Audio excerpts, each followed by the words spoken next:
अध्यक्ष महोदय, सन 2026-27च्या अर्थसंकल्पावर चर्चा करीत असताना खालील सन्माननीय सदस्य महोदयांनी त्या ठिकाणी सहभाग घेतलेला आहे। सन्माननीय सदस्य विजयजी वडेट्टीवार, माननीय सुभाषजी देशमुख, माननीय सुनीलजी प्रभू, माननीय आमशाजी पाडवी, माननीय बापूसाहेब पठारे, माननीय आशुतोष काळेजी, माननीय अबू आझमीजी, माननीय नानाभाऊ पटोलेजी, माननीय जयंतजी पाटील, माननीय राहुलजी पाटील, माननीय विठ्ठलजी लंघे, माननीय शंकरजी मांडेकर, माननीय अमोलजी खताळ, माननीय सुलभाताई खोडकेजी, माननीय कैलासजी पाटील, माननीय नारायणजी कुचे, माननीय हिरामनजी खोसकर, माननीय हेमंतजी ओगले, माननीय बालाजी कल्याणकर, माननीय रईसजी शेख, माननीय गजाननजी लवटे, माननीय सुरेशजी भोळे, माननीय आनंदजी तिडके, माननीय प्रवीणजी दटके, माननीय रामदासजी मनसराम, माननीय संजयजी देरकर, माननीय शंकरजी जगताप, माननीय सुहासजी बाबर, माननीय राजेशजी पवार, माननीय संभाराव कदम कोहलीकरजी, सर्व सन्माननीय सदस्य महोदयांनी अनेक मुद्द्यांना त्या ठिकाणी स्पर्श केलेला आहे आणि अतिशय चांगल्या सूचना विभागाला त्या ठिकाणी दिलेल्या आहेत। मी या चर्चेच्या माध्यमातून सर्व सन्माननीय सदस्य महोदयांना आश्वासित करू इच्छितो की त्यांनी दिलेले मुद्दे त्या ठिकाणी लेखी उत्तराच्या माध्यमातून प्रत्येकाला त्या ठिकाणी त्याची माहिती दिली जाईल हे मी आश्वस्त करू इच्छितो। अध्यक्ष महोदय, आज या ठिकाणी चर्चा करीत असताना बऱ्याचशा सन्मानित सदस्य महोदयांनी शाळेच्या भौतिक सुविधांच्या संदर्भामध्ये या ठिकाणी मुद्दे उपस्थित केलेले आहेत आणि आज जर आपण बघितलं राज्यव्यापी साधारणपणे शासकीय आणि स्थानिक स्वराज्य संस्थेच्या 64,477 शाळा आहेत, खाजगी अनुदानित 24,380 शाळा आहेत आणि सेल्फ फायनान्सच्या 19,208 अशा एकूण 1,08,065 अशी शाळांची संख्या त्या ठिकाणी आहे। अध्यक्ष महोदय, UDICE या सिस्टमच्या माध्यमातून प्रत्येक शाळेमध्ये कशा पद्धतीने सुविधा त्या ठिकाणी उपलब्ध आहेत याची माहिती त्या ठिकाणी गोळा केली जाते आणि यामध्ये मग शुद्ध पिण्याचं पाणी विद्यार्थ्यांना मिळायला पाहिजे, स्वच्छतागृह असली पाहिजेत, शाळेच्या इमारती सुस्थितीत असल्या पाहिजेत, त्या ठिकाणी ई सुविधा विद्यार्थ्यांच्यासाठी उपलब्ध असल्या पाहिजेत, शाळेचं क्रीडांगण त्या ठिकाणी असलं पाहिजे आणि लायब्ररी असेल, लॅब असेल, या सर्व सुविधा त्या ठिकाणी असल्या पाहिजेत आणि मग या UDICEच्या माध्यमातून ज्या ज्या ठिकाणी या सुविधांची अपूर्तता आहे अध्यक्ष महोदय, त्या ठिकाणी मग राज्य शासन असेल, केंद्र शासन असेल, त्याच्यासोबतच जिल्हा नियोजन समिती असेल, MREGS असेल, शेष निधी असेल, क्रीडा विभागाचा निधी असेल, स्थानिक विकास निधी असेल, सेवाभावी संस्थांच्या माध्यमातून असेल, समाज कल्याण आदिवासी विकास विभागाच्या माध्यमातून असेल, CSR फंड्सच्या माध्यमातून असेल, गौण खनिज लोकसहभाग या वेगवेगळ्या पद्धतीने अध्यक्ष महोदय या सुविधा देण्याचं नियोजन त्या ठिकाणी करण्यात आलेलं आहे। अध्यक्ष महोदय, दुसरा प्रमुख विषय अनेक सन्माननीय सदस्य महोदयांनी त्या ठिकाणी उपस्थित केला, शिक्षक भरतीच्या संदर्भामध्ये। अध्यक्ष महोदय, आपल्याला माहिती आहे की शिक्षक अभियोग्यता आणि बुद्धिमत्ता चाचणी या माध्यमातून टेटच्या माध्यमातून त्या ठिकाणी परीक्षा कंडक्ट केली जाते आणि पवित्र पोर्टलच्या माध्यमातून अतिशय पारदर्शक पद्धतीने ही भरती करण्याचा त्या ठिकाणी शासनाचं प्रयोजन निश्चित करण्यात आलेलं आहे। अध्यक्ष महोदय, आताच्या घडीला 2017 मध्ये 9,214 शिक्षकांचं त्या ठिकाणी प्लॅटफॉर्म उपलब्ध करून देण्यात आला। 2022 मध्ये 23,000 पेक्षा जास्ती शिक्षक त्या ठिकाणी पवित्र पोर्टलद्वारे उपलब्ध करून देण्यात आलेले आहेत आणि 2025च्या दृष्टिकोनातून 26च्या दृष्टिकोनातून आत्ताच्या घडीला संच मान्यतेचं आता प्रोसेस अंतिम टप्प्यामध्ये आहे आणि जो काही 25चा निकाल लागलेला आहे त्याप्रमाणे संच मान्यतेच्या माध्यमातून जे काही शिक्षकांची मागणी नोंदवण्यात येईल त्या पद्धतीने हा सर्व शिक्षक स्टाफ त्या ठिकाणी उपलब्ध करून दिला जाणार आहे. अध्यक्ष महोदय, चालू वर्षाला हे शिक्षक उपलब्ध करून देत असताना कला क्रीडाचेही शिक्षक त्या ठिकाणी उपलब्ध होणार आहेत आणि या माध्यमातून विद्यार्थ्यांना या पण सुविधा त्या ठिकाणी निश्चितपणे उपलब्ध होतील. पेसा भरतीच्याही संदर्भामध्ये काही सदस्य महोदयांनी मुद्दा उपस्थित केलेला आहे. या संदर्भामध्ये माननीय सर्वोच्च न्यायालयाने जे काही निकष घालून दिलेले आहेत त्या निकषांप्रमाणे पेसा भरतीच्या संदर्भामध्ये पुढची कार्यवाही त्या ठिकाणी केली जाणार आहे. काही सदस्य महोदयांनी मुद्दा उपस्थित केला की निवृत्त शिक्षकांच्या ऐवजी कंत्राटी तत्वावरचे नवीन शिक्षक घ्यावेत. अध्यक्ष महोदय, निवृत्त शिक्षक जे आपण घेतो तर ते काही कालावधी करता फक्त घेतो आहोत. आता संच मान्यता झाली की त्या ठिकाणी रेग्युलर शिक्षक भरती करून हे शिक्षक त्या ठिकाणी उपलब्ध करून दिले जाणार आहेत. क्रीडा विषयाच्या संदर्भामध्येही बरेच सदस्य महोदयांनी अतिशय चांगल्या भावना त्या ठिकाणी ठेवलेल्या आहेत.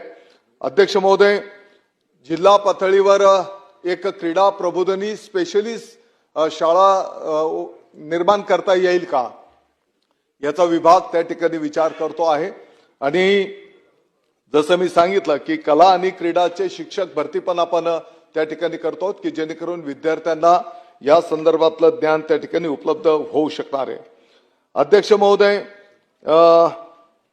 माझी सभागृहाला या निमित्ताने विनंती असणार आहे की ज्या पद्धतीने आपण शासकीय स्थानिक स्वराज्य संस्थांच्या शाळांच्या संदर्भातली काळजी घेतो निश्चितपणे ती स्वागतार्ह आहे. परंतु मला हे पण निदर्शनास आणून द्यायचं आहे की 64,477 आपल्या शासकीय स्थानिक स्वराज्य संस्थांच्या शाळा आहेत आणि त्या ठिकाणी 48,85,000 विद्यार्थी त्या ठिकाणी शिक्षण घेताना आपण पाहतो आहोत. त्याच पद्धतीने खाजगी अनुदानित 24,380 शाळा आहेत. त्या ठिकाणी 98,73,000 विद्यार्थी शिक्षण घेत आहेत. त्याच्यासोबतच सेल्फ फायनान्सच्या 19,000 शाळांमध्ये 67,74,000 विद्यार्थी त्या ठिकाणी शिक्षण घेत आहेत. आणि म्हणून या सर्व शाळांमध्ये सर्व सन्माननीय लोकप्रतिनिधी आणि पदाधिकाऱ्यांनी त्या ठिकाणी विद्यार्थ्यांच्या सेवेकरता ज्या ज्या काही सूचना असतील आपणही त्या ठिकाणी लक्ष द्यावं अशी मी या निमित्ताने विनंती करू इच्छितो. अध्यक्ष महोदय, आता येणाऱ्या काही दिवसांमध्येच पुणे जिल्ह्याच्या दौंड तालुक्याच्या गर्दरेवाडी या ठिकाणी त्या गावाच्या सर्व ग्रामस्थांनी एकत्र येत जिल्हा परिषदची जी शाळा होती 1 महिन्यामध्ये अतिशय क्रांतिकारी बदल त्या संपूर्ण गावाने एकत्रित येऊन त्या ठिकाणी करून दाखवला. शाळेचं अंतर आणि बाह्य म्हणजे ज्याला आपण बोलतो की क्वालिटी एज्युकेशन आणि त्याच्यासोबत भौतिक सुविधा यामध्ये सर्व गाव एकत्रित आलं आणि शासनाचंही त्या ठिकाणी थोडं सहकार्य मिळालं. परंतु गावाच्या सहकार्याने ही शाळा त्या ठिकाणी 1 महिन्यामध्ये त्यांनी बदल करून दाखवलेला आहे. अध्यक्ष महाराष्ट्रामध्ये अनेक शाळा अशा आहेत की त्या 365 दिवस शाळा चालतात. अनेक आमचे शिक्षक बंधू भगिनी असे आहेत की त्यांनी अतिशय समर्पित पद्धतीने सेवा त्या ठिकाणी द्यायला घेतलेली आहे. अध्यक्ष महोदय, जे आदर्श शिक्षक आहेत, आयडॉल शिक्षक म्हणून आम्ही त्यांची निवड त्या ठिकाणी करायला घेतलेली आहे आणि त्यांनी त्यांच्या अनुभवातनं जे चांगलं कौशल्य प्राप्त केलेलं आहे ते त्या शाळेपुरतं मर्यादित न राहता आजूबाजूच्याही शाळांना त्याचं ज्ञान कसं प्रतिवर्तित आपल्याला करता येईल त्याचंही नियोजन आम्ही त्या ठिकाणी करायला घेतलेलं आहे. अध्यक्ष महोदय, गर्देरवाडीचा जो काही कार्यक्रम संपन्न होणार आहे ते पाहून आजूबाजूच्याही 100 गावांनी निर्णय त्या पद्धतीने केला आणि 100 गावांनी लोकसहभागातून आपल्या आपल्या गावाची शाळा त्या ठिकाणी चांगल्या स्थितीमध्ये आणण्याचा निर्णय त्या ठिकाणी केलेला आहे।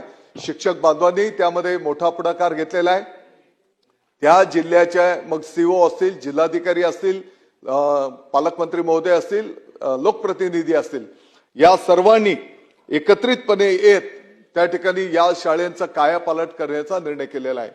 माझी सर्व सभागृहाला विनंती असणार आहे की आपणही जरा लोकांमध्ये जाऊन या विषयाचं गांभीर्य जरा निदर्शनास आणून दिलं तर निश्चितपणे त्याचा मोठ्या प्रमाणात फायदा त्या ठिकाणी होऊ शकणार आहे।